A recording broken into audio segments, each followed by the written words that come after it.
Мен үйрөнгөн биринчи кыргызча ырым ай чыкты карачы деген ырды бияктагы байкем, мен ата деп чакырам, төлөгөн атам мага үйрөткөн да. Менин калыңыма Мисалы канча калың берди эле сизге? $20,000 берген. $20,000 сиздин калыңызга? Ооба. Негизи $8,000 тегерегинде болот да. Бир балага? Бир балага. Мага кызык болгону кытайлык кыргыз ал киши дагы. Ал дагы сизге окшоп ошол жакта калып калган жолдошуңуз? Жок, ал дагы башкача, өзгөчө. Ал энеси айдан таралып келген кыргыз. Кыздар кыздардай болбой калыптыр. Эркектер эркектей болбой калыптыр. Кээ бир адамдар адамдай болбой калыптыр. Анан кыргыздар кыргыздай болбой калыптыр. Ушул эң өкүнүчтүү. Давай анда англисче билбесең, экөөбүз тең билген кыргызча менен сүйлөктү. Анда биздин ушул балдар, студенттер Кытайга барып билим алып, ошол алган билими менен кайра өзүнүн ата мекенине Жумшага? иштесе, жүрөктү токтотуп коюш керек да. 15 мүнөт, 20 мүнөттой токтотуп коет. Ал соккон учурда аны жамап боло албайсың да. Саламатсыздарбы ардактуу көрүүчүлөр? Бүгүнкү YouTube каналыбызга кимдеги каттала элек болсо, катталып кетиңиздер жана ошондой эле өзүңүздөрдүн ой пикириңиздерди калтырсаңыздар болот. Сиздерге кызыктуу болуш үчүн, бизге коомубузга пайдалуу бир кеңеш алуу үчүн өзгөчө конок чакырганбыз студиябызда. Кыргыз элибизге өзгөчө салымын кошкон, мен бул айымды көргөндө өзгөчө кыргыздар илгери кыргыз айымдары кандай болгон, кандай көрүнгөн, кандай келбеттүү сулуу болгон. Мына ошол чыны кыргыз айымды көрүп отурам. Ким десеңиздер, кытайлык кыргыз айым Айбулак Жумак. Саламатсызбы? Саламатчылык. Кандайсыз? Тааныштырсам аябай жылмайым менен карап отурдуңуз го, таң калып. Мен ушундай бала аябай сүйүндүрдү деп чыргап. Ден соолугуңуз жакшы? Ооба, ден соолуктар жакшы, шүгүр. Эми көрүүчүлөргө маалыматтуу болуш үчүн сиз өзүңүз жөнүндө бир аз кыскача тааныштырып кетсеңиз. Мен кытайлык кыргыз, Кытайда төрөлүп өскөн кыргыз кызы Айбулак Жумак болом. Мен Кытайда төрөлүп, Кытайда билим алгам. Кийин Пекинде окуп, ошол жакта иштеп, анан Пекинде үйүм жайгашып калган да. Менин жолдошум кытайлык кыргыз, кызым да Кытайда төрөлгөн. Бирок азыркы учурда семьябыз менен Кыргызстанга келип, ошол жакта иштегенче, окуй турганыбыз окуп, үйдүн оокаттарын чогуу аткарып, сонун жашоого ээ болуп жүрөбүз. Шүгүр. Кытайдагы жашоо менен бул жактагы жашоонун айырмачылыгы кыргыздар менен кандай айырмачылыктар байкадыңыз? Биринчи айырма, кытайлыктар көчөдө басып жүргөндө бат-бат басат. Кыймылдары дагы бат болот, жумуштарды дагы бат-бат аткарат. А бирок ал жашообу же жөн эле тиричиликпи деп айырмасын биле албай калат да, өздөрү сезбей калат. Анан жай бир шартты түзүп берип, жай жүрүңүз бүгүн, эс алыңыз дегенде дагы кайсыл жумуш калган эле, эмне кылышым керек эле деп ошого көнүп калган да. Кыргызстанга келип, элдин жашоосун карасам, элдин баары андай бай болуп кеткен деле эмес, бирок булар жашоону жыргап жашаганды билет да. Мен ошол жагынан дагы көп билимдерди, көп акылдарды алдым. Анан өзүм дагы байкадым, ушул ички дүйнөң тыныч, анан жашоого болгон таанымың башкача, өзгөчө, жай жүрө алган, жыргап жашай алганды өзүңө тартып алгандан кийин аны сайын өзүңдү жакшы сезип баштайт экенсиң. Жумуш жумуштай, жашоо жашоодой, ички дүйнөңдү эч ким үчүн калтырып койгон эмессиң. Өзүңдү жоготуп койгон жоксуң. Баардык нерсени бирге алып жүрүп атасың да. Мен ошондон аябай сүйүнөм. Ошон үчүн Кыргызстанга келип, кайра бир жолу төрөлүп өсүп аткандай сезем өзүмдү. Негизги эң алгачкы жолу качан келдиңиз эле Кыргызстанга? 2016 жылы 31 майда. Биринчи жолу. Сезимиңиз кандай болду ушул Кыргызстанга келип? Аэропорттон түссөңүз эле баары кыргыз. Мен автобус менен келгем. Кытайдан автобус менен келдиңиз? Чек арадан өткөндөн кийин мен чындан ыйлап баштагам. Мен чоң атамдын жерине келдим деп. Анткени менин чоң атам 1930-жылдары орустардын басымы менен Кытайга качып кеткен. Кийин чоң эне менен баш кошуп, чоң энем кытайлык кыргыз. Баш кошуп үй бүлөлүү болуп, атамдар төрөлүп, бала чакалуу болуп калгандан кийин кайра кайтып келгенге Кытай өкмөтүнөн мүмкүн бербей койгон да, келе албай калган. Мен чоң атамды дагы көргөн эмесмин. Бирок 89-жылдан баштап биздин нарын ат башыдагы мен чоң атамдын бир туугандары менен ошол туугандарыбыз менен катышып баштаганбыз. Мен үйрөнгөн биринчи кыргызча ырым ай чыкты карачы деген ырды бияктагы байкем, мен ата деп чакырам, төлөгөн атам мага үйрөткөн да, аккордеон менен. Ошолордун баары эсиме келип, мен чек арадан өтүп атканда. Айырмасы аябай чоң да. Чек арадан нары карасаң, Кытай тарапты карасаң, боп-боз. Чек арадан бери өтүп эле 1 метрден кийин эле жапжашыл да. Май боек менен тарткан сүрөттөй эле. Анан мен эң акыры мен чоң атамдын жерине келдим. Кандай сонун жер, кандай кишини суктандырат деп чыргап, өзүмдү токтото албай, көз жашым болбой ушинтип эгиме чейин ушинтип куйулган да. Азыр аны ойлосом дагы эле ушундай. Бул мейли каякта төрөлгөнсүң, каякта чоңойгонсуң, кайсы жерден билим алгансың, ал башка. Каның баары бир тартып турат экен да. Өз мекенибизге. Ооба. Мен кыргыздар үчүн мен баардык нерсемди такыр тең бөлүшкүм келет. Түшүнүктүү. Анан бул жака келип кыргыздардын каада салттарын көрдүңүз. Негизи Кытайда той топурларда салт башкача болсо керек кыргыздардыкы биздикине караганда. Бул жака тойго катыштыңызбы келгенден бери? Ооба. Тойду дайыма мен билеп берем. Кара жоргодон баштап. Биякта тойдо тартиби ирети башкача. Бирок кыз жигит экөө көп жыргап биле албайт да. Алардын тою бирок алар жөн эле туруп берет экен. Бизде мен өзүмдүн тоюмда сахнага биринчи өзүм чыгып бийлегем. Мен кыздарым такыр улуттук кийим менен четимде бирге тоголок болуп туруп алып, бирге чогуу бийлешкен. Акырында мен сюрприз кылып өзүм чыгып бийлегем. Өзгөчө болгондо ал жерде мамам айткан, элдин кыздары күйөөгө чыкканда уялышып, монтип жерди карап алып, эч кимди карабай ушинтип турат болчу. Сен болсоң, рас болобу, мени рас жоготтуңар деп жыргагансың эле, чыгып алып ха-ха-ха деп эле бийлеп жүрдүм деп. Бирок ал өзүмдүн жакшылыгымда. Ошону жыргап өткөрүү керек дедим. Бизде той 3 күн болот. Узатуу биринчи тиги кыз тарапта болот. Анан жигит тарап кызды алып кеткенден кийин, анан жигит тарапта дагы болот да. Анан дагы бир өзгөчө, бизде калыңды көп алышат. Менин калыңыма мисалы канча калың бердилер сизге? $20,000 берген. $20,000 сиздин калыңыңызга? Ооба. $20,000 ал нормал эле да. Биз аны алып мен кызымды саттым деген мааниде эмес. Кыргызстандан дагы туугандарыбыз барган. Кытайдын көп шаарынан, ички Кытайынан, алыс жерлеринен кишилер самолеттор менен атамдын катыштары, менин жакындарым такыр келген. Анан биз ошол келген коноктордун баарына ошол түшкөн калыңдан санап бергенбиз. Бул кыргыздардын мурдакы салтынан калган. Анткени мурда бир айылда жашаганда кызым берип аткан кезде алыстан башка айылдан дагы элдер аттарын минип алып, балдарын өңөрүп алып келет да. Анан кечте каякта жайгашат, конок алыш керек тууган уруктар. Анан алар кетип атканда эме жолдо чай ичип кой деп кичине тыйын берет да. Ошого окшош эле. Элдер самолет менен келип атпайбы? Ат чапкан, ат минип келген эмес. Анан каражаттар дагы көп болот да. Ошолорго такыр санап берген. Анан калганын бизге өзүңөр экономдап жашагыла.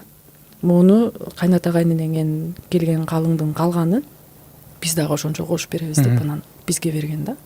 Өзүңөр билип иштеткиле деп. Анан биз карыздар кебете менен баш кошкон эмеспиз да. Ошол күнү бай болуп кеттик. Бир күндө. Мен байым деп эле сүйүнгөн турбайсың бийлеп чыгып. Ошончун ха деп билегем да. Мага жакты бул салт чынында.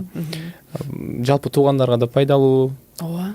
көп мүмкүнчүлүк түзөт экен тойго. Жана эми көпчүлүк туугандардын арасында болот, акчасы жоктор, мисалы бара албай кала тургандарга мүмкүнчүлүк түзүлөт экен. Негизи кесибиңиз боюнча кайсы кесипти бүтүрдүңүз эле? Мен кесибимде бакалаврда tourism management, магистратурада economy, экономика. Бирок азыр мен өзүм алектенип жүргөн жумушум медицина тармагында да. Анан көп кишилер Кытайда дагы, Кыргызстанда дагы сурайт. Сен алган билимиң башка, анан андан буга секирипсиң, мындан кайра медицинага секирипсиң, сен медик деле эмессиң, эмне мынтип кыйын болуп жүрөсүң дейт. Бирок азыр мындай ойлоп салыштырсак, баардык жумушта такыр экономика маселеси болот. Анан туризм деген кишиге тейлөө, адамгерчилик, элдин көңүлүн жакшы сыйлоо, дипломатия. Бул жагынан шыгы болсо, анан фирманын жумуштарын жайлап кете алат да.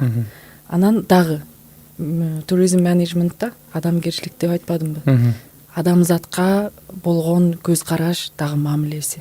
Бул медицина менен аябай байланыштуу бир тарабы да.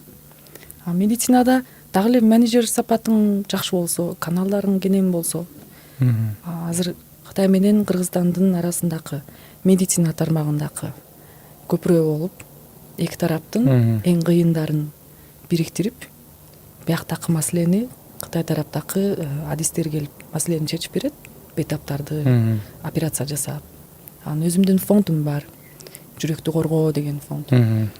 Кытайда дагы эле ушул атта, кытайча аталат, Шиньоу Гongchang деп.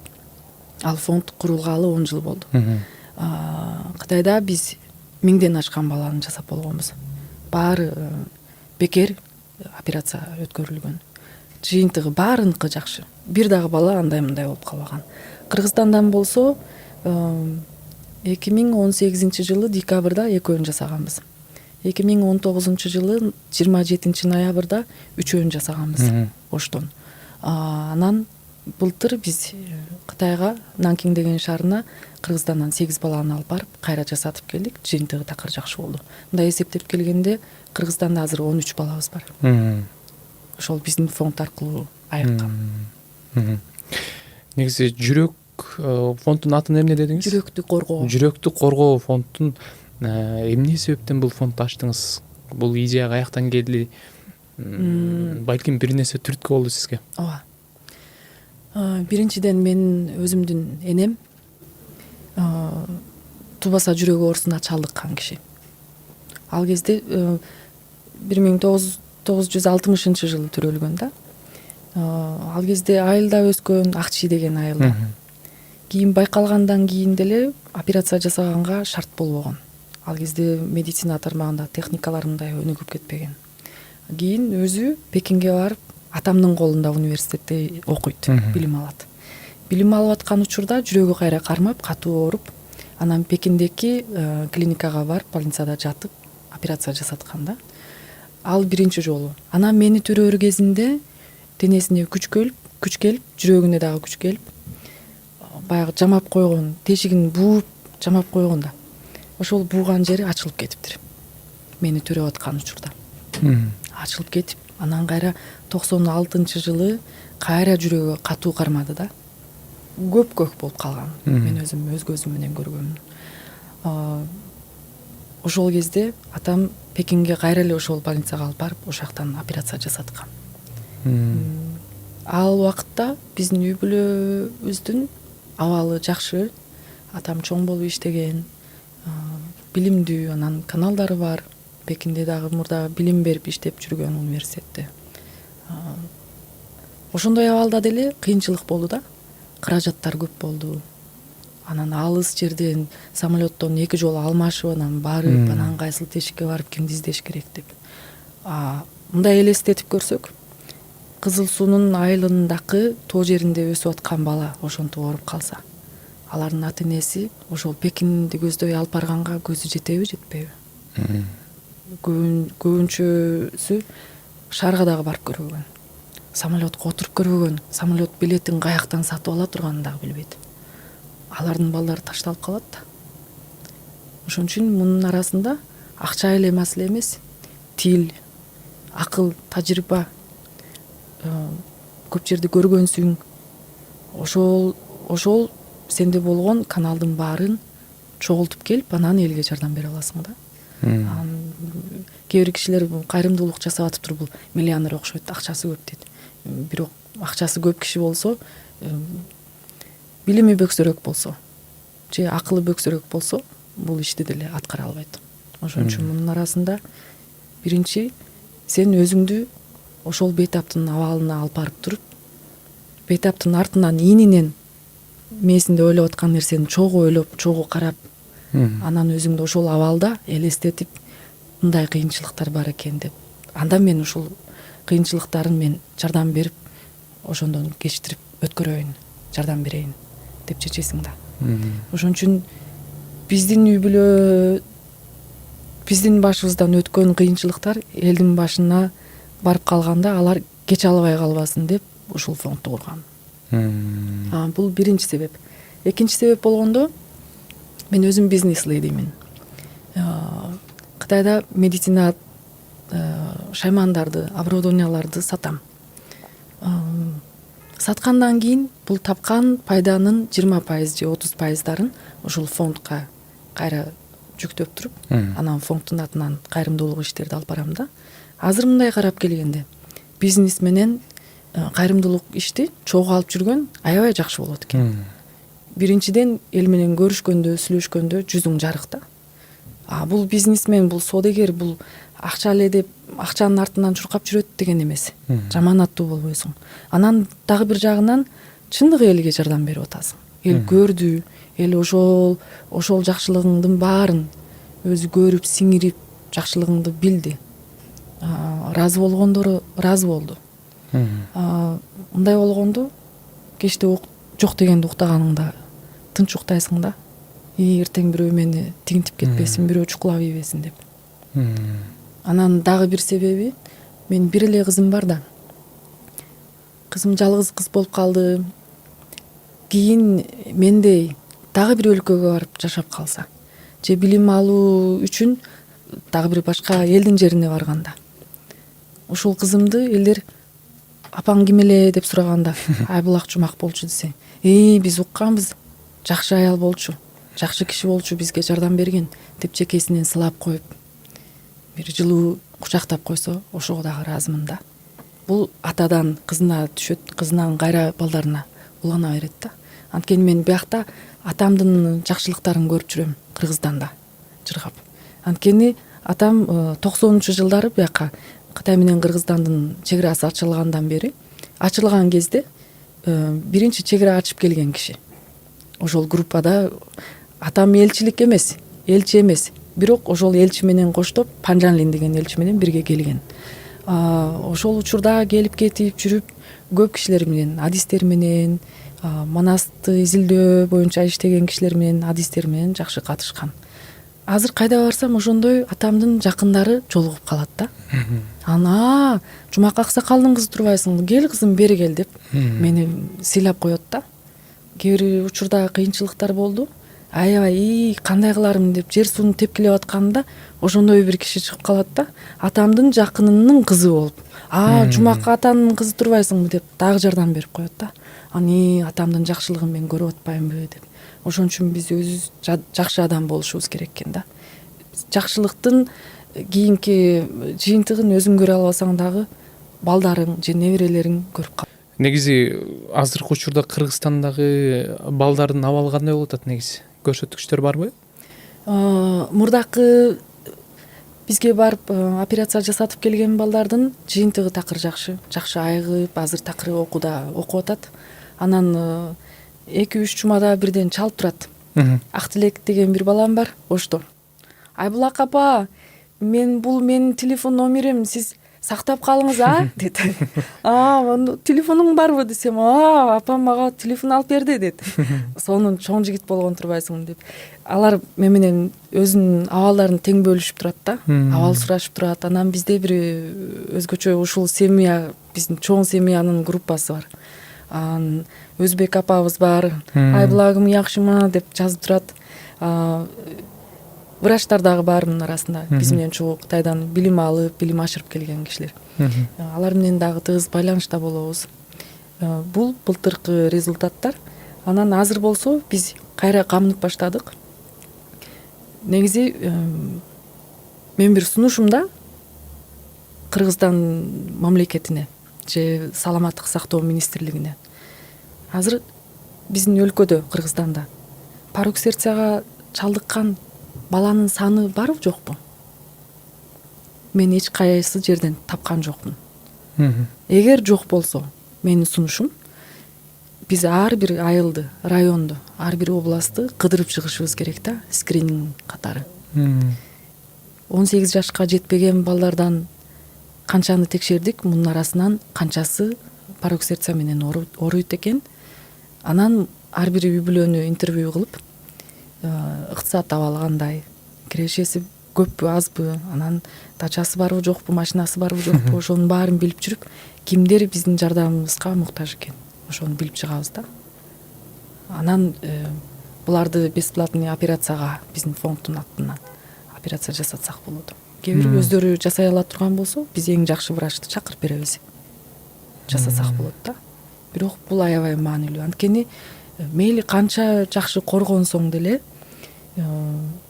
негизи мындай бийик тоо жеринде 100 баланын арасында бир бала ушул ооруга чалдыгат да. Бул адам затында ушундай эсептелип чыккан. Муну алдын ала албайбыз. Төрөлгөндө эле билинет да. Дары менен дагы айыкпайт. Ошон үчүн муну ар дайым көзөмөлдөп маани берип турушубуз керек. Анан канча эрте анан маани берип, жакшы карап эметсек, бала чарчап калбайт дагы. Эң жакшы моментинде операцияны жеңил эле жасап коебуз да. Негизи ачпай эле, көп созуп ийбей убактысын. Эгер кийин бир 10 жаштан ашкандан кийин болбой баратканда операция жасаганда, анда айла жок, төшүн жарып туруп анан жасаш керек болуп калат. Ошон үчүн алдын алуу деген идея менен скрининг, пароксерция балдар силер каяктасыңар, кимсиңер деп ошону маалыматтарды, информацияларды топтошубуз керек да. Бул менин мамлекетке болгон бир сунушум. Негизи бул жүрөк оорусуна чалдыккан жүрөгү тешик балдарды операциясына негизи канча сумма кетет? Биздин Кытайда негизи $8,000 тегерегинде болот да. Бир балага? Бир балага.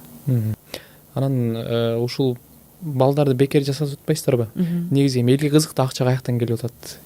Ал акча дагы эле, мисалы азыр мындай, мен медицина оборудованияларды сатам. Медицина менен кардиологко керектүү шаймандарды сатып баштадым. Ошондон түшкөн акчадан 20% кайрымдуулукка, жүрөктү коргоо деген фонддун банк шотуна котором. Демек өзүңүздүн эсебиңизден кайрымдуулукка акча бөлүп турасыз? Ооба.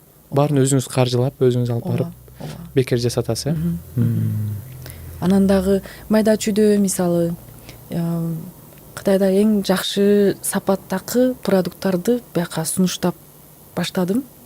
Жакында Булак деген бренд курулат, өзүмдүн атыман.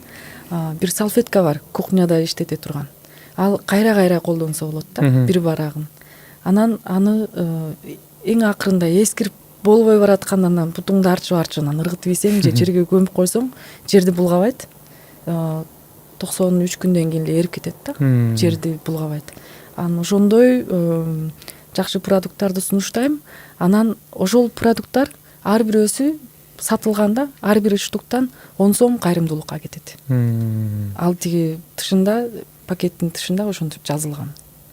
Кийин ошол кухнядан чыкпай иштеген апалар, эжелер, келиндер, алар дагы салым кошкон болот да, ушул кайрымдуулук ишке. Түшүнүктүү. Анан азыркы учурда нелерди пландап атасыз? Эмне жумуш? Могул кадрдын сыртында сүйлөшүп калдык, ушу жайында дагы балдар чогултабыз дедиңиз окшойт. Ооба. Бизде жакында 27 мартта кардиологияда ШОСтун медицина тармагындагы жиналышы ачылат. Кытай тараптагы келе турган адистер жана биздин выставкага катыша турган Кытайдагы фабрикаларды мен мойнума артып, мен жооптуу болуп чакырып атам. алар келгенде ошол мастер класста мен чогуу болом, бир жагынан переводчик болуп, бир жагынан жардам берем да. Андай операцияга көп киргенбиз, коркпойбуз дагы, титиребейбиз дагы. Анан выставканы уюштурабыз. Анан эки тараптын врачтарына тил табыштырганга дагы эле дипломаттык мындай көпүрөөк сапат керек да. Ысытып, жылытып, бири-бирин түшүндүрүп, мамилени жакшы түздүрүп, колдорун кармаштырып коюп, анан окей, иштеше бергиле. Мен милдетимди аткарып болдум деп. Бул бир. Анан 5-айда, жок, августта, 8-айда дагы эле ушул порог сердца боюнча Кытайдан профессорлорду чакырам. Биз буюрса бир 50дөй балага аксыз операция жасап берсек деп ойлоп атабыз. Пландаштырып атабыз. 50дөй балага, Ооба. Бирок андан мурда биз скринингди башташыбыз керек да. Ал 50 бала любой эле кимиси кааласа эле аларды базага киргизе бербейбиз да. Чындыгы кыйынчылыгы бар, чындыгы болбой бараткан ошондой балдарды тандайбыз да. Анан анын арасында ачпай жасай тургандарды жасайбыз. Endovascular деп коебуз. Джонсон аркылуу шланга менен жүрөккө зонтикти коюп коебуз. Негизи 15-20 мүнөттө бүтөт бир операция. Аларды бияктан жасайбыз. Башка тиги эң акыркы күндөрү болуп калган балдарды биз тандап, кайра сентябрда Кытайга алып барып, тияктан жасатып, анан алып келебиз. Анткени операция ал өзү бир. Экинчи кадам болсо реабилитация. Жакшы каралбаса жыйынтыгы жакшы болбой калат да. Балким чарчап калат. Ошон үчүн биз тияка алып барып жасайлы деп чечим чыгардык. Мисалы азыр бул бизди дагы көрүүчүлөр көрүп атат да. Анан арасынан дагы жаш балдар болушу мүмкүн. Эрки үй бүлөлөрчү. Мен да баланы жасатмакмын дегендер бар да. Жакыр эми колунда жоктор дейли. Ошолор сиздерди кантип табат? Мен Instagram баракчама катталып, мага сөз калтырып койсун. Биз базага киргизебиз. Же болбосо скрининг болорунда биз сөзсүз ошол катталуучуларга таратып коебуз да жаңылыкты. Палаан күнү кайсыл жерде саат канчада скрининг өткөрүлөт, бат-бат келип бияктан бекерге текшеринип алгыла деп ошол жерден базага киргизебиз да, байкап туруп. Эми менин Instagram баракчамдын немеси Айбулак Жумак. Биз белгилеп коелу, Видеонун кадрынын сыртында. Жакшы. Негизи жолдошуңуз ушул тармактан сизге жардам береби же жолдошуңуз башка эле тармакта иштейби? Жолдошум IT тармакта иштейт. IT тармакта ITнин коопсуздук жагынан карап, хайкерларды айдап турат да. Келбей кетти. Анда Кыргызстан аябай керектүү киши экен. Азыр бизге керек болуп атат. Кызынын жанында атанын меримин берип, анан мага анча-мынча каралашып же арка бел болуп берсе, ошол мага чоң дем күч, эң чоң күч да. Жакшы. Мага кызык болгону кытайлык кыргыз ал киши дагы. Ал дагы сизге окшоп ошол жакта калып калган жолдошуңуз? Жок, ал дагы башкача өзгөчө. Ал Энесайдан таралып келген кыргыздар. Энесайдан Россиядан Түз Харбин деген эң жакын шаар Харбин. Ошол жака жайгашып, Хелунжаң деген провинцияда бир айыл бар. Кыргыз айылы. Ошол айылдан өсүп чыккан киши. Бирок бир минустары бул дагы мурдакы Кытайдын тарыхтар менен байланыштуу бир маселелер. Ал айылда азыр кыргыз тил такыр жоголгон. 20дай кыргыз жашайт. 2000дей кыргыз жашайт. Анан үй бүлөсү менен такыр кытайча сүйлөп жашайт да. Бирок кыргызча билишпейт. Кыргызча билишпейт. Бирок ID картасында кыргыз деп жазылган. Мени келин кылып алып барганда кайнатам, кайненемдер аябай кубанып демеле топчулары атылып чыгып кетчүдөй болуп жыргаганда, мактанып элдерге. Мына биз кыргыз келин алдык деп. Өзүбүздөн алдык деп. Кээ бирөөлөрү башка улуттардан деле алып жашап атканда. Эми чынын айтыңызчы, Кытайды сагындыңызбы? Кытайда январда эле баргам да.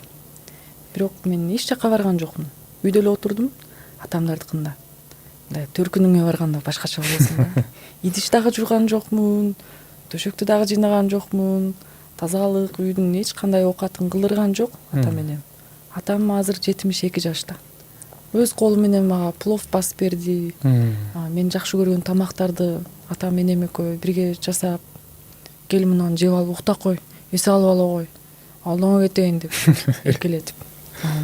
Атаң энең дагы эле башкача да. Ата эне болгон кандай чыркал, бактылуу. Негизи Кыргызстанга келип жашоо максат барбы жокпу, мындай ниет?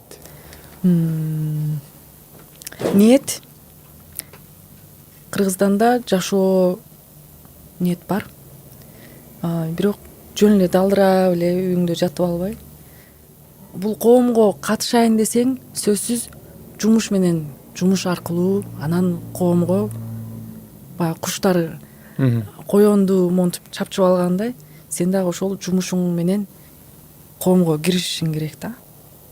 Болбосо Кытайдан тапкан акчаң менен бияктан үйдөн бирди аренда кылып алып эле үйүңдө продукт алып келип алып тамак жасап эле жайылып жүрсөң болот. Бирок коомду түшүнбөйсүң да. Элдер менен катышыш керек да. Ошон үчүн дагы эле бир ийгиликтерди жаратып, ошол аркылуу азырынча местный болбосом дагы местныйде жашагым келет да. Кызыңыз кыргызча сүйлөйбү? Ооба. Мен баягы кичинекей кезимде үйрөнгөн биринчи кыргызча ырымды кызым дагы азыр ырдайт. Анан санап баштады. Мурда сүйлөгөндү каалабайт болчу. Анткени Пекинде жашаганда, Пекинде төрөлгөн, Пекинде садикте окуган. Кытайчага оңойрок. Азыр кыргызча сүйлөсөң, кыргызча жооп берет. Анан кыргызча ырдайт. Анан өзү отуруп алып кыргызча санайт. Анан мен кантип айтсам ошонун баарын түшүнөт.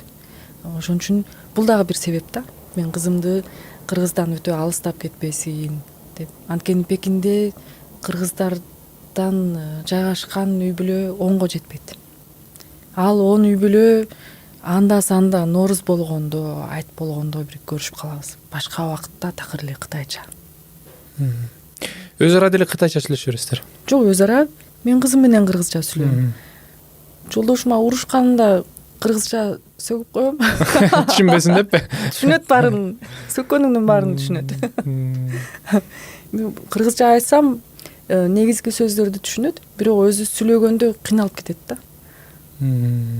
Ошон үчүн мен ойлодум, кыргыздарга жакын жашасак, баягы жоготуп койгон нерселерин таап келишсин деп.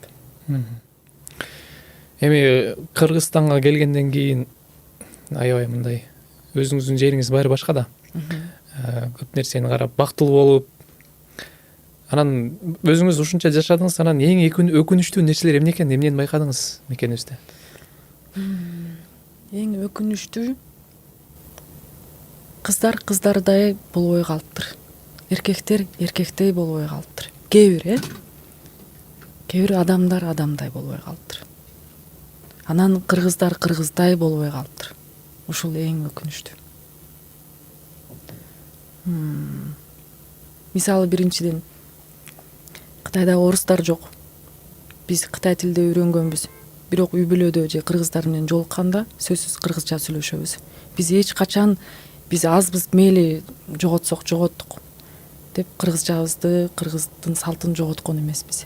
Кытайда жүрүп, Кыргызстанга келгенде кайда барсам такыр орусча сүйлөп берет. Анан мен түшүнбөй кыргызча сүйлөсөм, кээ бирөөсү тоготпойт да, айылдан келген окшойт мынабы деп. Анан мен дагы атаандашып, do you speak English десем, что? Дейт анан. Давай анда англисче билбесең, экөөбүз тең билген кыргызча менен сүйлөшөлү дейм. Өзбекстанга жакында барып келдим. Ал жерде башка. Өзбектер өзбекче сүйлөйт экен. Өзбекстанда жашаган орустар, татарлар, казактар, алар деле өзбекче сүйлөшөт экен. Мен таксиге чыгып, дарыканага барайын деп, тиги айдоочуга орус киши экен, можно аптека десем, дарыкана дейт. Аме бул орус кебетеси менен дагы өзбекче сүйлөй турбайбы деп таң калдым. Анан бул өздөрүнүн тилин жакшы сактап калыптыр. Андан тышкары орусча билбеген себептен мен көп жерде англисче сүйлөйм да, англисчени эркин сүйлөйм. Англисче сүйлөсөм отелде болобу, ресторанда болобу, шопинг моллдо болобу же паркта болобу, баары кандай мындай кебетеси жаман кир болуп көрүнгөн жүдөө кишилер деле англисче жооп берип атат да. Бул бир улуттун же бир өлкөнүн билим алуу тармагындагы бир деңгээл көрсөткүч. Бул жагынан бизде кичине кемчилик болуп атат да. Бул мен үчүн мен көп нерсени ойлондум келаткан жолдо. Ташкенттен Бишкекке келаткан жолдо. Ташкент болбосо бул жерде эле. Ооба, жакын эле жерде. Элдин кооз жери биздикиндей эмес. Эл мындай түптүз эле жаңыдан бир шаарды куруп алган.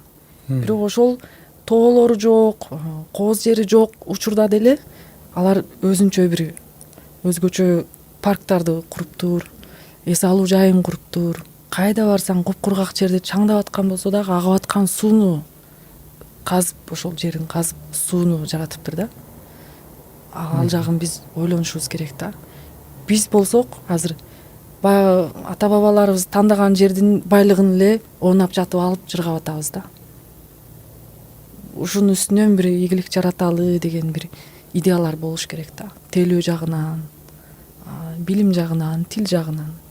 Орусчаны билиш керек. Бирок Кытайда бир жомок бар. Маймыл жөнүндө. Шапталды алды, анан тияктан арбузду көрүп калып, шапталды таштап коюп, арбузду алат. Арбузду алып атып тияктан жүгөрүнү көрүп, арбузду дагы таштап ийип, жүгөрүн алат. Акырында кичинекей бир күрүч сыяктуу нерсени алат да. Баарын көрдү, бирок эч кайсысына ээ боло алган эмес. Бизде азыр сен өзүңдүн эне тилиңди ыргытып коюп, орусча сүйлөп баратасың. Бирок орус тилди чогуу алып жүрсөң, эне тилиңди чогуу алып жүрсөң жакшы эмеспи? Орус тилдин көп сөздөрүн мен азыр байкап атам. Мисалы result, мисалы stabilitation. Бул көп сөздөр англисче менен жакын эле экен. Айтылышы окшойт. Ошол жакын сөздү, жакын тилди англисчени дагы ээ болуп алса оңойрок болот да. Эмне үчүн мен бир эле тилди билишим керек дейт. Ал туура эмес да. Негизи кыргыздардын тили деген каякка бурсаң ошол жака кете берет да. Тилибиз жумшак болот. Ушуну бир маани бериш керек да. Эгер бүт дүйнөгө ээ болоюн же бүт дүйнөгө мен каалаганча эркин жашап бара берем, көнө берем десе, анда тилден мындай кылбастык керек да. Өз эне тилибизди билишибиз керек. Бул милдет, албетте, эң туура айтасыз. Анан тил жөнүндө сүйлөшүп калдык. Ушул Мед Академияда студенттерге акысыз тил үйрөтөсүз. Ооба. Ошол боюнча айтып бериңиз. Тил Кытай тилин мен кытайлардан дагы жакшы сүйлөйм. Мен билген билимимди эл менен тең бөлүшкүм келет да.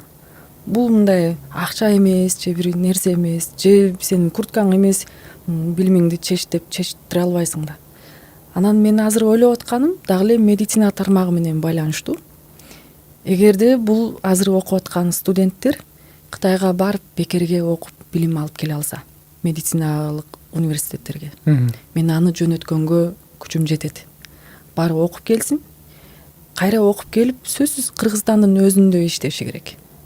Ошол жерден көргөн, алган билиминин баарын байка алып келиш керек өзүнүн ата мекенине. Ал үчүн азыр бир негизги маселе тил билиш керек да.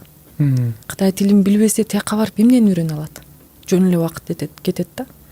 Ошон үчүн азыр дайындап баштайын деп Кытай тилден аксыз билим берип аткам. Балдар азыр сүйлөмдөрдү сүйлөп баштады. Мен ар бир жумада 1,5 сааттан билим берем. Алдыңкы жумада мындай бир сөздү үйрөткөн болсом, кыскараак. Бул жумада ошол сөздү 2 сөз кылып көбөйткөнгө үйрөтөм да. Же жок, же эмес, анан эмнени жакшы көрөсүң, эмнеге деген байланыштуу да мунун арасында сөздөр. Анан кечөөгүнү айттым, кечөөгүн дагы билим бергем.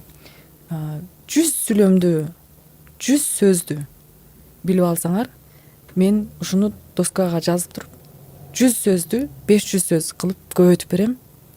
Мынау сөз менен мынау сөздү колу менен аппарат дегенде экөөнүн кошкондо сотка болуп калат. ушундай эле көбөйтө беребиз. Коркпогула, мен артыман ээрчип жүрө бергиле, маани бергиле. Менден акча чыкпады, баары бир дебей, ошол менден убакыт кетип атат, силерден дагы убакыт кетип атат. Жакшы окугула, мен силерди жөнөтөм Кытайга деп ошентип жүрөбүз, аракеттенип. Азыр ошо жалпы канча студент окуп атат азыр? 25. 25 Кызыгуусу жакшы. Ооба, жакшы. Анан практиканы көп жасаттырам.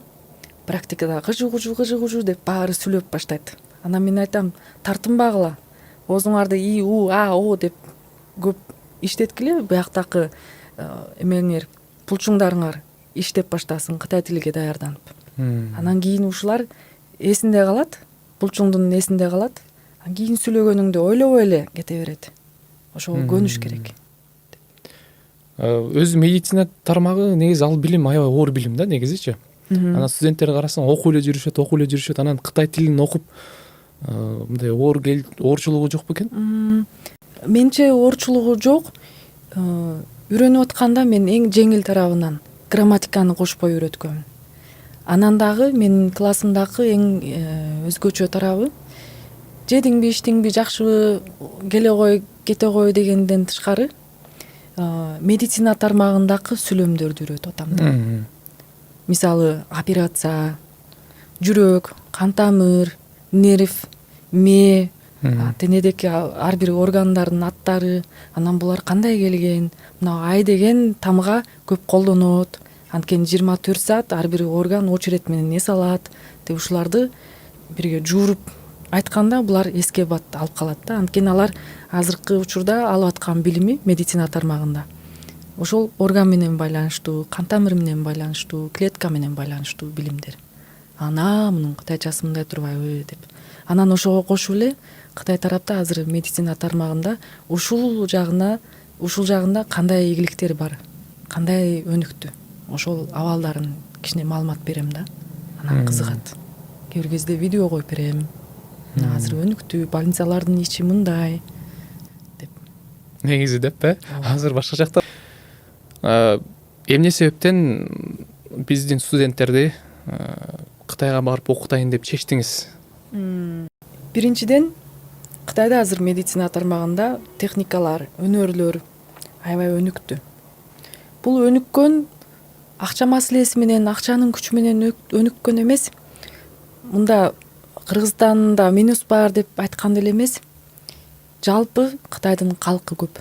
1,5 миллиард кишинин арасында 10% киши ооруса мисалы.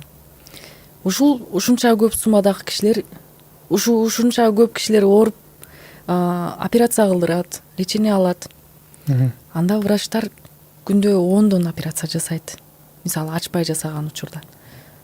Тажрыйбасы аябай топтолот да. 1 жыл ичинде 1000ден ашкан операцияны жасайт.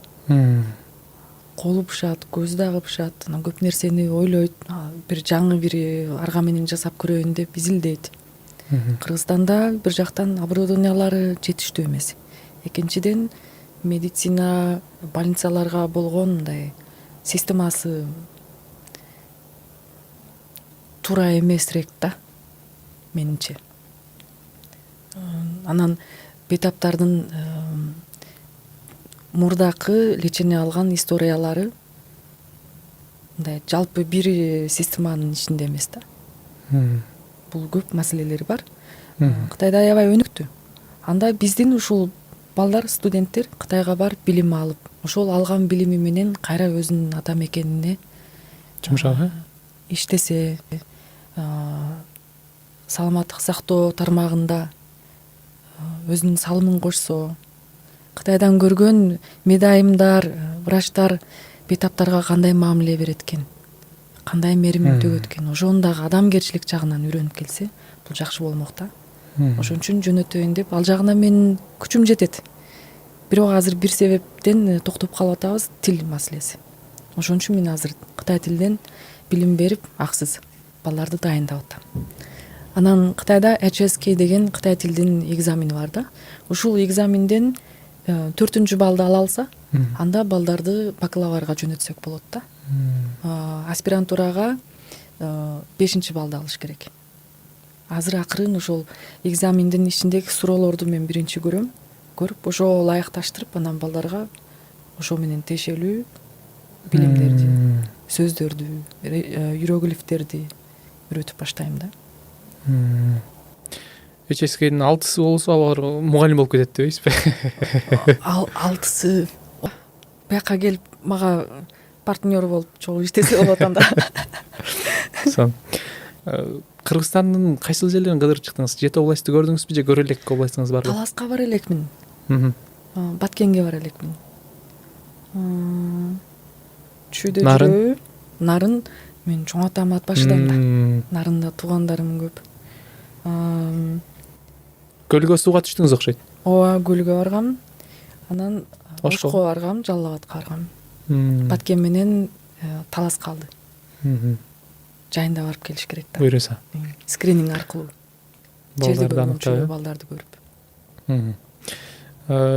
Азыркы мисалы бир Кытайдагы врачтын бир операцияга кеткен убактысы канча? Мисалы. Анан Кыргызстандагы экөөнү салыштырганда кандай айырмачылык бар? Кытайда мисалы ушул порок сердца ачпай жасаган операцияга эң бат болгондо 15 мүнөттө бүтөт. Бир операция. Кыргызстанда өз алдында жасаган врачтар менче жарым саат ичинде бүтө албайт го. Мен билишимче.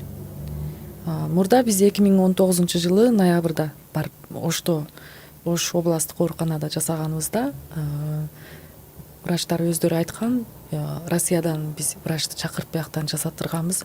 Алар 1 саатта анан бүткөн. Силер 15 мүнөттө эле бүтүп койдуңар. Биз иштешибиз керек го, контракт түзөлү, меморандумду даярдайлы деп ошентип өздөрү сунуштаган да. Мен азыр элестетип атам. 15 мүнөттө баланын ичин ачып кесип. Жок, ачпай жасаган. Ачпай жасаган. Жоон санды тешет. Биринчи наркоз кылат. Кичине акыл эстүү болуп калган чоңураак бала болсо, бүт денесин наркоз кылбай эле баягын наркоз кылат. Анан тешет. Тешип туруп анан шланганы ичине бурап тиги эхадан карап турат. Эха негизи көзү болот да, ошол врачтын көзү болот. Анан эхадан карап туруп, мына оңго солго ичине өдөрөк деп айтып берет. Анан жеткирет ошол тешик бар жерге. Жеткиргенден кийин тиги зонтикти окклютер деп коебуз, зонтик сыяктуу. Ал мындай бойдон жабылып турат да.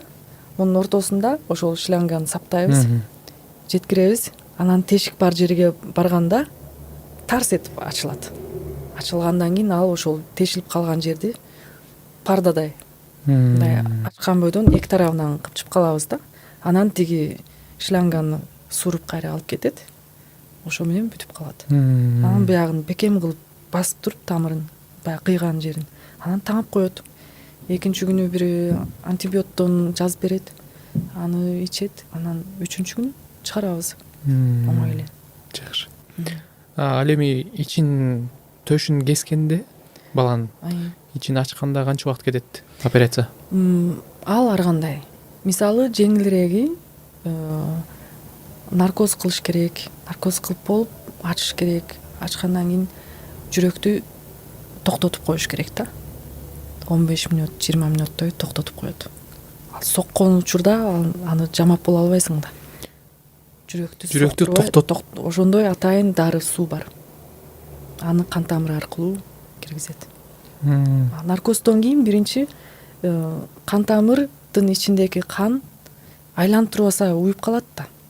Аны айландыруу үчүн тененин тышынан шланг аркылуу бир чоң аппаратка улайт. Ошол аппарат кан тамырдын ролун иштеп, монтип согуп тургандай кандар айланып турат. Денеде дары суулар агып турат. Кан тамырлар чирип же жабышып калбасын деп. Анан жүрөктү токтотот, анан жамай турган жерди жамайт. Анан кайра жүрөктү соктуруп козголдурат да. Жүрөк согуп баштагандан кийин анан тигини өзүнүн канын кайра өзүнүн тамырына куят. Анан жаап, каны дагы өз жайына келди деп анан жаап бекитип анан чыгарат. Бул бат болгондо 2 саат. Бирок Кыргызстан тарапта мен бул жагынан көп чукулаган жокмун. балким 2 саат эле бүтүп калат. Биякта ачып жасаган кардиологдор жакшы, мыктуу деп эсептелет. Эмне үчүн? Анткени мен аппараттарын көрүп чыктым кардиологияда. Мурдакы аппараттар, мурдакы операцияга үйлөрү аябай эле эски да. Мен Кытайга дагы айтып барганмын. Эгерде сиздерге ушундай эски абалдагы 90-жылдагы аппараттар менен ошол үйдүн ичинде жасагыла десе, балким сиздер жасай албайсыздар. Анткени сиздер жаңы нерсеге, жакшы сапаттуу нерсеге көнгөнсүздөр. Кыргызстанда дагы эле ошол мурда Союздон калып калган аппараттарды жакшынакай колдонуп жүрөт. Ал жагынан биз таазым кылышыбыз керек.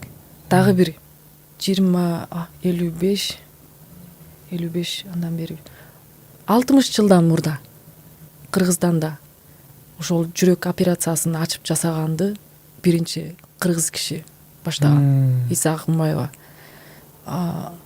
Кытай качан баштаган? 80 канчанчы жылдары башталганда. 79бу ошондой. Биз мурда артта калганбыз. Бирок азыр кыргыздар элдин артында калып атабыз да. Ошон үчүн мен сыяктуу дагы башка жардам берели, өнүктүрөлү деген ушул көпүрө сыяктуу кишилерди жакшы пайдаланып, өзүбүздүн деңгээлибизди жогорулатышыбыз керек да. Туура. Иса Акынбаева десеңиз, Иса Акынбаеваны эстеп кетпедимби? Бирок чынында чоң ачылыш кылган бизге, кыргыз элибизге. Кытайлар бизден кийин жасаса дагы, бирок азыркы учурда эң алдыңкы өлкөлөр катарында. Анан медицина тармактан эми салыштырбай эле коелу. Ал жактан көргөндөн бул жакка келип сиз өзүңүз таң калып атсаңыз керек, биздин больницаларды көрүп. Бирок көп мүмкүнчүлүктөр бар. Кыйындар кетип калбай, кыйындар кайра келсе, бак бат эле. Анткени калк аз да. 7 миллион киши. 7 миллион киши Кытайга салыштырганда бир шаардын жарандарынан дагы аз да. Кантип эле баш аягына чейин чыгып боло албайбыз. Кыйындар такыр кетип калып, ай болду буякта окшошпой экен деп кетип калгандар да. Кайра чогулуп келсек, башкача окумуштуу болмок да. Бир тамаша бар го, Кытай менен кыргыз сүйлөшүп калып, анан Кытай сурайт экен да. Кыргызстанда канча калксыңар, 7 миллион десе, анда бири-бириңерди тааный турбайсыңарбы депчи. Ооба. 7 миллион аз эле көрүнөт аларга. 7 миллион аз эле. Мисалы Кытайда кытайлык кыргыздар 200 миңге араң жетет. Анан кытайлар сурайт, канча калк жашайт кыргыздардан десе, 200 миңдей жашайбыз десе, анда баарыңар тууган турбайсыңар деп ошондой айтат болчу да. Ошондой эле. Жакшы. Эми буйруса көрүүчүлөрүбүзгө өтө пайдалуу маек болду десем болот. Жайында буйруса көптөгөн балдарга жардам бересиздер деген үмүттөбүз. Буйруса пландаган иштериңиздер ойго ашсын. Рахмат. Анан сизге бир элге кайрылуу болобу, өзүңүздүн ичиңизде нерсеңиз болсо, бир экраныбызга чыгып бир кайрылып алсаңыз болот. Мен айымдарга эле айта турган сөзүм бар. Анткени айымдар бар болсун, мырзалар жашап кете берет. Таянса дагы, же жөлөсө дагы. Айымдар негизи ушул өлкөнүн кыргыз балдарын тарбиялап чыккан, төрөп, адам кылган такыр кыргыздын айымдары да. Мен көп үй бүлөлөрдү көрдүм, конокко барганда же көчөдө көргөндө. Аялзаттардын жашоосу кичине кыйынчылыгыраак да. Балаңды төрөшүң керек, жакшы келин болушуң керек, үй бүлөңдү карашың керек. Анан өзүңө эч кандай убакыт бөлө албайсың. Бирок бир күнү сага ээ болгон киши ээ болбой, мен билбейм, болду. Мен жокмун, мен убактым жок, мен бош эмесмин. Өзүң билип ал, өзүң бил дегенде эмне болуп калат? Эшикте калып калат да. Ошон үчүн үй бүлө жакшы болсун десек, кыргыз айымдар өзүнө кандай десем, өзүнө инвестор болуш керек да. Билим жагынан, психолог жагынан жана жумуш жагынан. өзү тың болуш керек. Акчадан дагы көзү карандуу болбосун. Ошол акча кийин сени кичине бекемдеп калат да. Көңүлүң тогураак болот да. Билимдүү болсо, акча болсо, сенин ички дүйнөң мээримдүү болсо, бул өзгөчө бир кулап кетпей турган үч бурчтуу система болот. Ушул системаң бекем болсо, мейли сени таштап кетеби, же сага каралашабы, же сенин көңүлүңдү жакшы карайбы, же карабайбы, баары бир. Сенин балаң бар, үй бүлөң бар. Вот. Кереги жок башкасы. Өзүбүз мындай курчтуу, мээримдүү, курчтуу болушубуз керек да. Тышыбыздан жумшак, бирок ички дүйнөбүз мындай күчтүү болуш керек да. Көз карандуу болгондо бул түгөнбөс оюн болуп калат. Айымдарга кеңешиңиз? Айымдарга кеңешим, анан оорубаңыздар. Мен бул тармакта иштеп жүрүп, көп ооруган кишилерди көрдүм, көп кыйналган, каза болуп калгандарды дагы көрдүм. Мисалы мен өзүмдүн кызым температура болуп калган учурда деле, ушул ооруга чейин мен эле оорусамчы Кудай деп тилеп кетем да. Ошол балдар ооруганда ата энелер кандай абалда болуп атат, мен аны көрүп көз жашым бат эле мындай чыгып калат. Балдар оорубасын, ал үчүн ата энелер тамактан, дарыдан, ден соолуктан көп билим алып туруш керек. Кыргызстанда эмне көп? Аптека аябай көп. Каалаган жерден аптеканы оңой эле алып аласың. Балдарга кичинекейинен баштап эле дары менен көндүргөндө баланын денесинин негизи жакшы болбой калат. Ал жагынан эне болгон киши жакшы ойлонуш керек да. Андан көрө жакшынакай тамак жасаш керек. Таза тамактан. Күч кубат. Көп кучактап, көп өпкүлөп баланы. Мээримди канча төксөң, ошол бала мындай күчтүү, оңой оорубай турган, оңой маңка болуп эле ооруп калып эле, шамал оорулганда эле жалбырактай жатып калгыдай мындай болбойт. Оорубаш үчүн дагы мээрим керек турбайбы анда? Ооба, мээрим керек. Мисалы, көңүлсүз болуп калганда сынап көрөлү. Бирөө көңүлүңдү аябай оорутуп койгондо, эшикке чыгып шамалга урулуп көр. -5 болуп атканда. Эртең эле маңка болуп баштайсың да. А бирок ичиң жылып, мен кандай бактылуумун. Менде эчтенке кем эмес. Менде баары бар. Менин ички дүйнөм аябай мол, аябай байлыгым көп деп жүргөндө, калтырап шалтырап -30 болгондо деле каткырып жүрө бересиң да. Мисалы өзүм ошондоймун. Жакындан бери ооруган жокмун, шүгүр. Оорубаңыз Айбулак айым. Ооругудай эмне эле айыбыңыз. Элибизге ар дайым дем күч болуп жүрүңүз, көпүрө болуп, эки элдин ынтымагын бириктирип дейли. Анан сизге Кытайдагы кыргыз катары бир суроо бергим келип атат. Кыргызстан сиз үчүн эмне? Кыргызстан мен үчүн менин жашоомдогу бир гүлдүү бак. Ал жерде эч кандай кайгы жок. Ал жерде эң эркин жүрөм.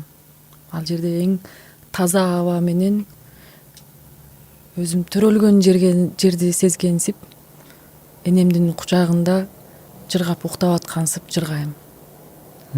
Кыргызстан мен үчүн ушундай өзгөчө жер. Ошон үчүн мен Кыргызстанды кадыр баркын жакшы билип коргогум келет. Кыргызстанда ошол бактын ичинде өсүп аткан гүлдөргө, мөмө-чөмөлөргө мен нур чачып берип, суудан сээп берип, суу сатпай жакшы карагым келет.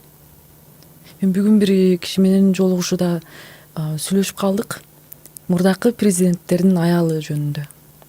Анан мен айттым, эгер мен президенттин аялы болсом, мен президенттин аялы деген ролду ойнотпой, мен бүт кыргыз элимдин балдарынын апасымын деп, кыргыздын энесимин деп мындай элестетип, ошол көңүл менен мен президентке жакшы жардам берип, жакшы кеңеш берип, шыбырап, ошол ролду жакшы ойнотор элем деп. Бирок мен местный кыргызстандык эмесмин. Анан 40 жаштагы мени кайсыл президент алмагылы. Ал жагынан ойлогон жокмун, бирок элестеттим да. Мен ошол президенттин аялы кандай болуш керек деп. Негизи ар бир күчтүү мырзанын артында күчтүү аял турат дейт да. Ошо президенттердин артында деле ошо президент болуп жүргөнүнө себепкер аял болушу мүмкүн. ооба ооба ооба. Мисалы Курманжандаткадай күчтүү аял болуш керек да. Ал тышынан келбетинен караса тынч эле аял, бирок аябай курч. Сиздей эле. Балким мындай элеби? Жакшы, сиз менен жолукканыбызга аябай кубанычтамын. Буюрса дагы көрүшөбүз сиз менен. Буюрса. Биз студиябыз ар дайым ачык. Эгерде ушундай мисалы жүрөк операция жасаткан балдар менен келип да маек кылсак болот, ошолордон сүйлөшүп дагы кененирээк элибизге таанытып дейли, ушундай бизде Кыргызга жардам берип атат, ушундай айымдар бизге көпүрө болуп атат деп бир жеткирип, ичиңиздеги нерсени жеткирген да өзүнчө жеңилдеп каласың го. Ооба. Мен бүгүн Ошентип аябай эле. чыргап алдым. Көп элге айтпаган сөздөрдү буякта айтып идим да. Айтып алып, апей, айтып идим да. Жакшы, рахмат сизге. Албан ийгиликтер болсун, келечегиңиз кең болсун. Анан кызыңызды өп коюңуз биздин атыбыздан. Анан жолдошуңузга салам айтып коюңуз. Ушундай жубайды мындай сыймыктанса болот да. Сиз менен ал жолдошуңуз эмес, кыргыз эли сыймыктансын, биз сыймыктанабыз сиз менен. Ар дайым бар болуңуз. Рахмат. Сен сыймыктанбасаң, элдер сыймыктанат экен деп айтып коеюн. Рахмат сизге. Рахмат, чоң рахмат. Ардактуу көрүүчүлөр, бүгүнкү ушундай кызыктуу маегибизде кытайлык кыргыз айым Айбулак Жумак айым болду. Албетте сиздерге өтө пайдалуу бир кеңештерди бере алдык десек болот. Биз сиздер менен коштошпойбуз. Кийинки маектерден кайрадан көрүшкөнчө сак саламатта туруңуздар.